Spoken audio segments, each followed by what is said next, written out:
National Media Award ceremony.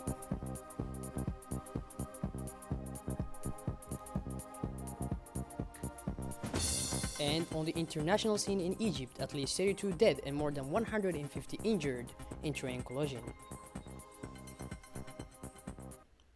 Those were the headlines for tonight. Welcome again to our newsroom. You will follow the special edition dedicated to the election campaigns immediately right after this news with our colleague, Qasira. We begin our news with the Institute of Diplomatic Studies of Djibouti that held today a ceremony of awarding the National Media Prize for the Rights of the Child. The prize is organized by the Union of the French-speaking Press of Djibouti with the support of UNICEF and USAID. It was an opportunity to award journalists of the written press and audiovisuals for their production aiming at the promotion and protection of children's rights in Djibouti.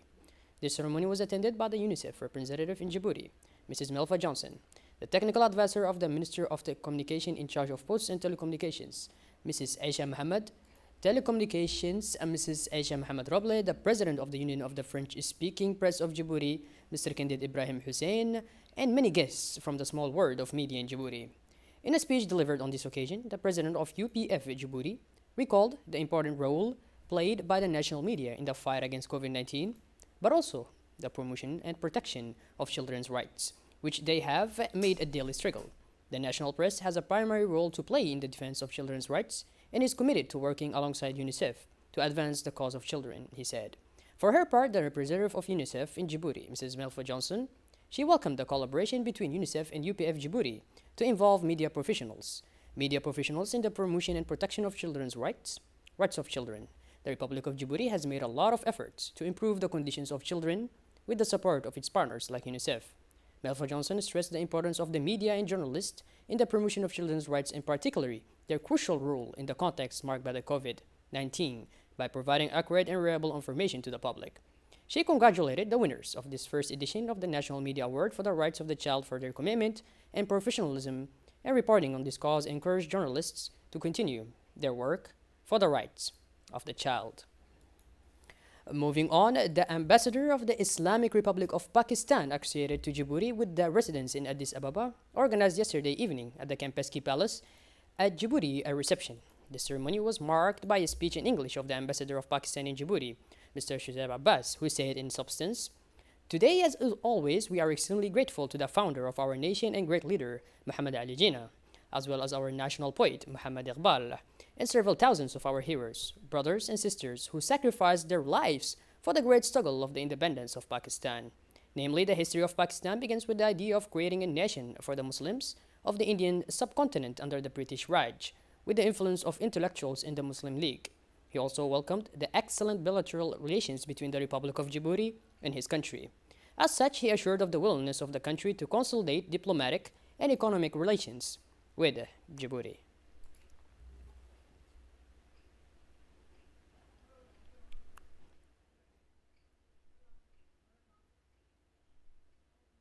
Pakistan is committed to continue this journey with other development partners in the region to ensure peace, prosperity, and ecologically development, particularly in Asia, Central Asia, Middle East, Africa, and in other parts of the world. Here I would also like to add that the government of Prime Minister Imran Khan has given special focus to Africa. Pakistan fully understands the significance and importance of Republic of Djibouti, which is situated at the most strategic location in Gulf of Aden at Bab el-Mandab. The connectivity of Indian Ocean with Red Sea is solely dependent upon your beloved country. The German ambassador Michael Hassler organized yesterday evening a reception in Djibouti Palace Kempiski in honor of Mrs. Bokayute, president of the National Network of Social Development. This meeting was attended by His Excellency Hassan Muhammad Ibrahim, was a grade of honor. The German ambassador Michael Hassler gave a medal of recognition to Mrs. Boka from the German president. Given the importance of this event, the president of the RNDS, Mrs. Boka, having previously obtained the certificate of gratification to crown this years of efforts, emphasized the participation of the RNDS in the development of the country and to promote their inner African partnership through the Polar Civil Society of COMISA. This day also allowed the personality who work for the development of the country to be recognized at their fair value. This is Mrs. Abuka, president of the RNDS, who has been working for more than 20 years for the development of the country.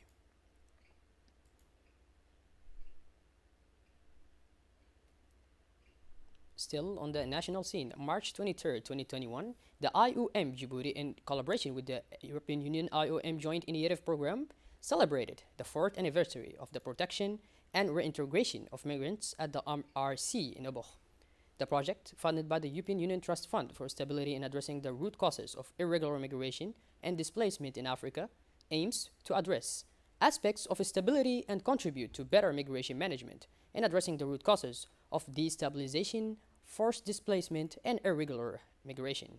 The IOM head of mission, Mrs. Stéphane Daviod, the head of the European Union Cooperation, the president of the regional council, as well as the prefect of Oboh, were all present at this anniversary ceremony for the protection and reintegration of migrants, with the participation of IOM staff as well as migrants and partners such as UNHCR, WFP, Honors, Robo Association, the Red Cross, the police, and the Gendarmerie. They organized a volleyball tournament followed by a migrant testimony and a play that recounts their migratory journey. The head of the European Union Cooperation stressed that this joint initiative will strengthen the protection and assistance system for the vulnerable migrants.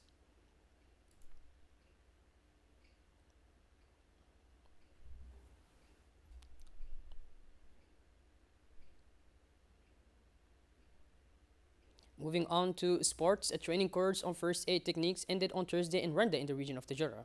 The main objective of this 3-day workshop was to raise awareness among the inhabitants or populations along the N11 about the risks of accidents involving trucks and semi-trailers that transit on this corridor.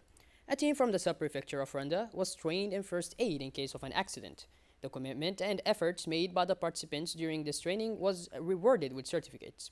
This training workshop was generally organized by Djibouti Ports Corridor Road, which is also known as DPCR and ICRC.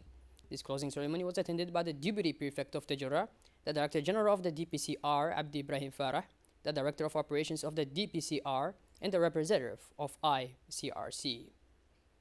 Moving on, yesterday, Friday, March 26, 2021, the Federation of Table Tennis organized the final Demis Championship team in Ali Sibeh, in the presence of the Prefect of the region of Ali Sibeh, Mr. Musa, the Director of the Stadium of Ali Sibeh, Mr. Ahmed Musa, the President of the Djiboutian Table Tennis Federation, Mr. Mahmoud Umar, the members of the Djiboutian Federation of Table Tennis, the Sports Officer of the Coast Guard Lieutenant Commander of the Djiboutian Army, Ahmed Musa, the President of the Djiboutian Table Tennis Federation, Mr. Mahmoud Umar, members of the Djiboutian Table Tennis Federation, Sports Officer of the Guard, Lieutenant Mr. Mukhtar, Director of IDA Ali Sibeh, Idil Hussein Ismail, and finally, Vice President of the Regional Council, Mr. Dawood Saeed Guldan.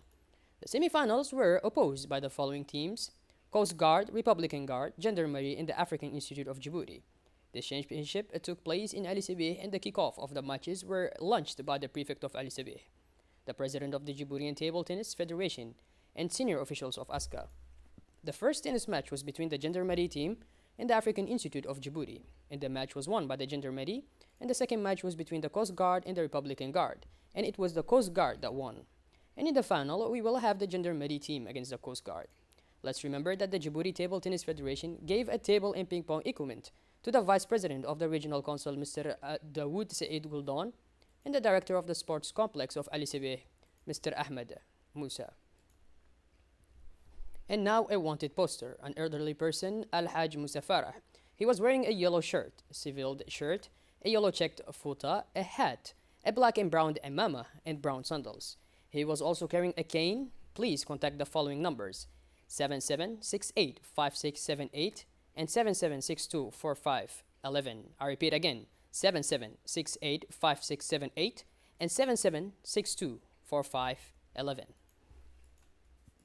Shifting gears towards the international lane, a deadly collision between two trains in Egypt.